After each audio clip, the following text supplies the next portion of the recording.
All right, back to my garden shed. So when I left the last trip, I didn't really have enough building materials to finish this, so I kind of half-assed something until I got back out here. So now I'm back out here, trying to finish it.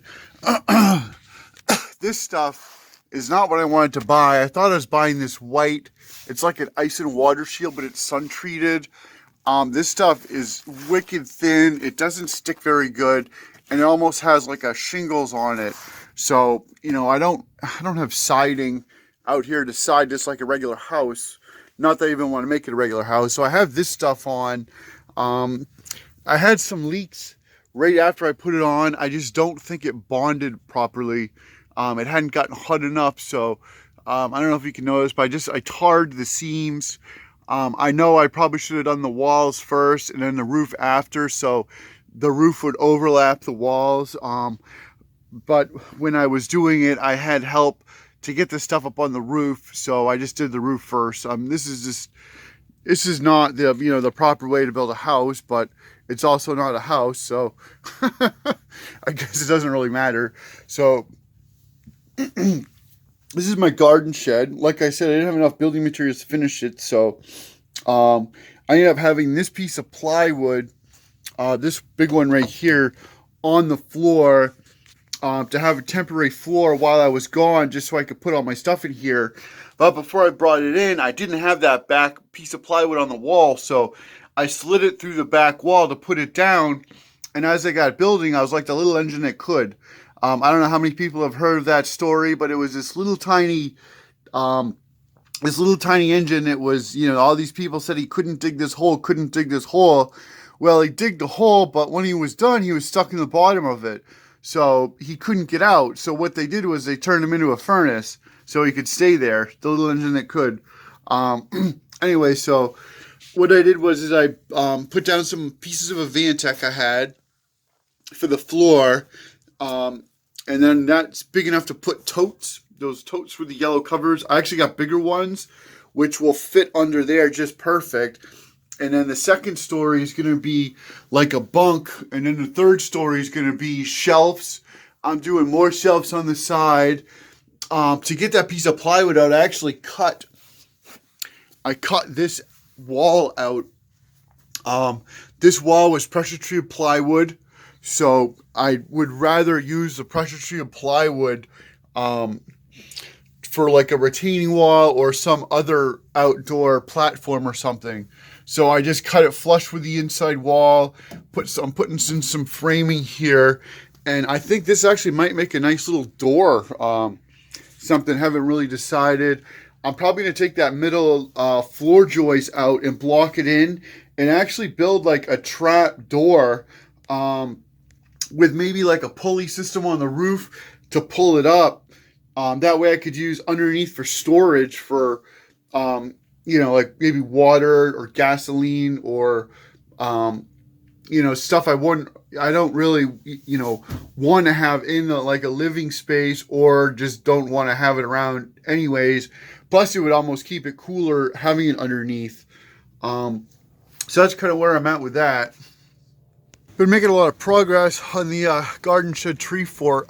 So what I've done is I've cleared out this whole area because I want to dig this flat.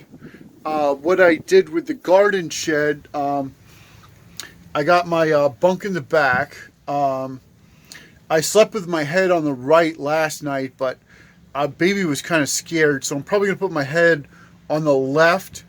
Maybe build like a triangle in that corner, kind of like how I cut the shelves at a triangle here. So I got my stuff trying to get organized here. What I did was I got these boards in the way, but I have a hole in the floor. I blocked it up, but what I did was is I dug underneath the garden shed. I dug pretty deep on that side because the banking, and on this side I built an underground wall and put some more posts in. That way it'll fortify the structure. Having it buried underground is making it a lot stronger, because and then on the wall here I did the same thing. I got boards going underground, and then on this other end, you know, I built it 12 feet long for the metal tool shed. There was an epic fail, so there's a lot of wood invested, because I thought it was 8 by 10, but it's really more than 10 feet, so I had to add on.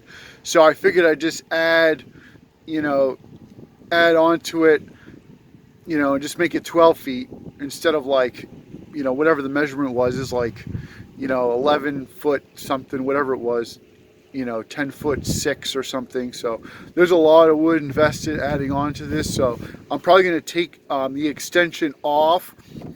I was watching the Weather Channel app, and they said that if all the polar caps melt, the oceans will be like 26 feet deeper, which is absolutely crazy. I don't know how they can figure that out, but anyway, we do know the ocean levels are rising, you know, due to the pollution and global warming.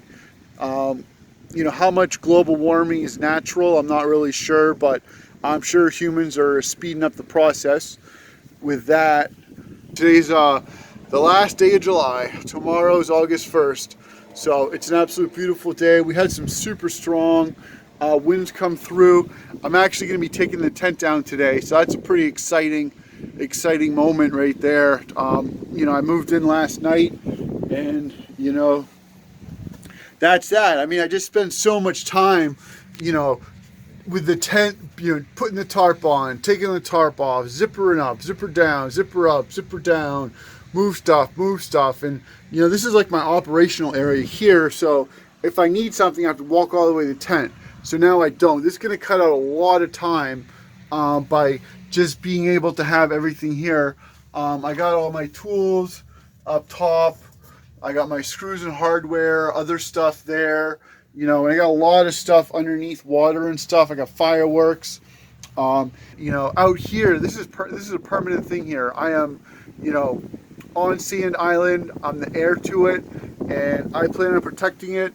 You know, as I get older, I'd like to spend more and more time out here, and maybe, you know, in the future, you know, do like a winter camping trip. I'm thinking within the next 5 years, you know, I should have enough, hopefully, wood collected, because I mean, it's going to be, I'm going to be burning a lot of wood. You know, I hope to go solar next year so I can maybe use a little bit of electric heat, but, you know, just to get prepared for something like that is quite, quite a orchestrated, you know, mess of stuff to do. One of the purposes of building this little tree fort thing is that to have a place where you can sit outdoors and not get soaked in, you know, most storms, or have the sun in your face.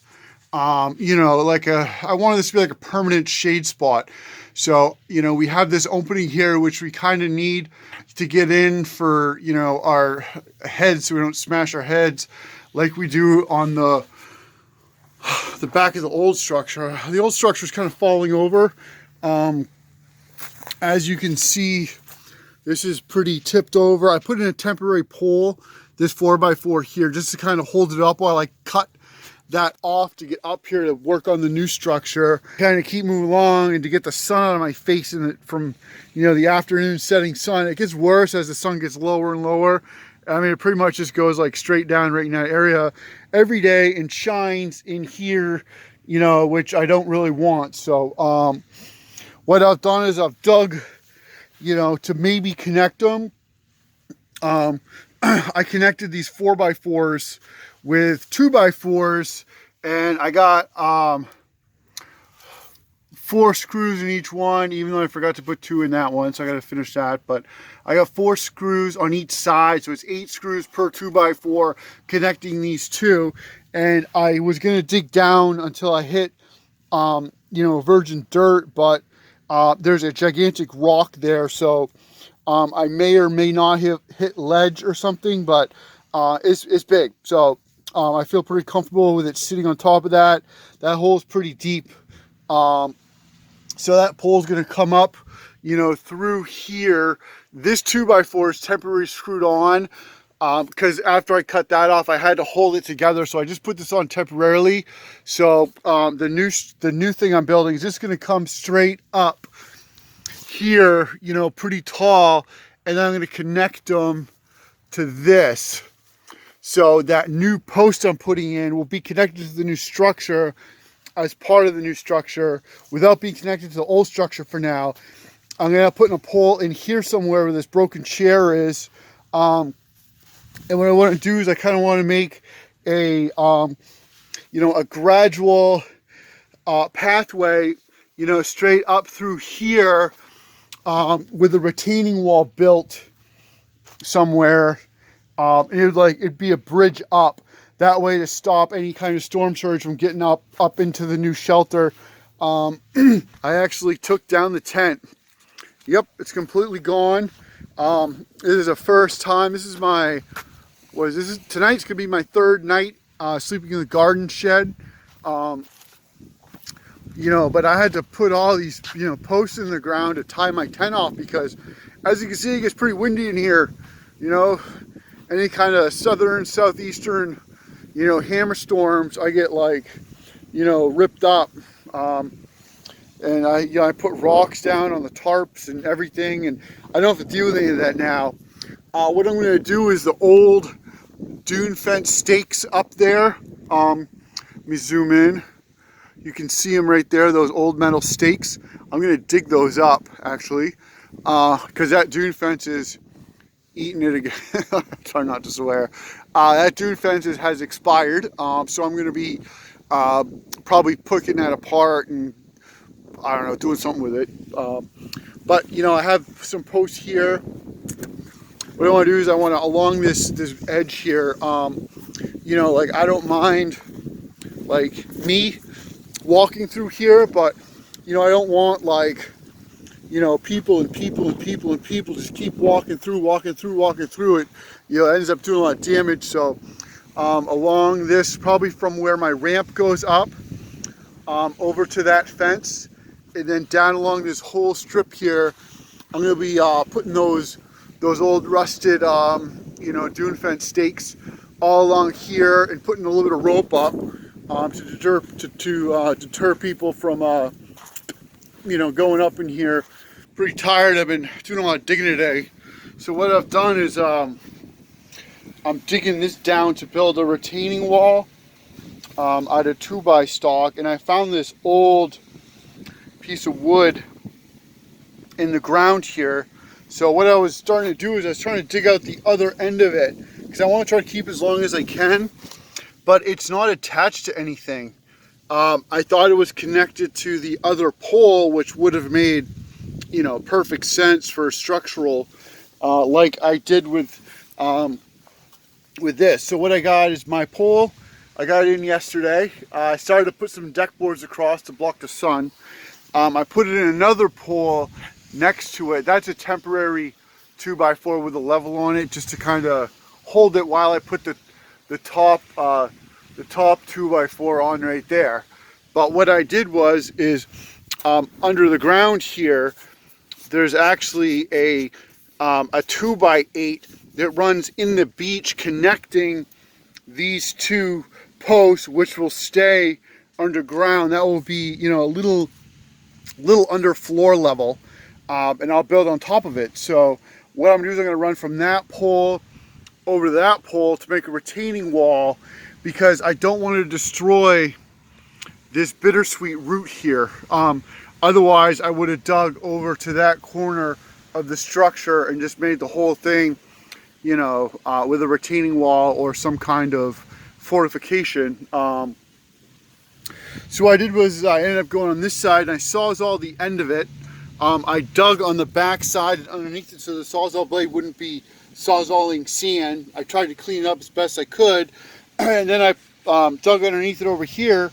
I put this 4x4 post in, and I stood on it, and it pulled it right up. So now I'll be able to hopefully just pull this whole thing out, let it dry. It seemed kind of rotten when I was sawzalling it. It's not pressure treated like, I'm using underground for all my stuff. I'm surprised it, it's so easy to cut. So, yeah, that's kind of where I'm at. I'm going to be building a little walkway up in here. So, that's what I'm working on.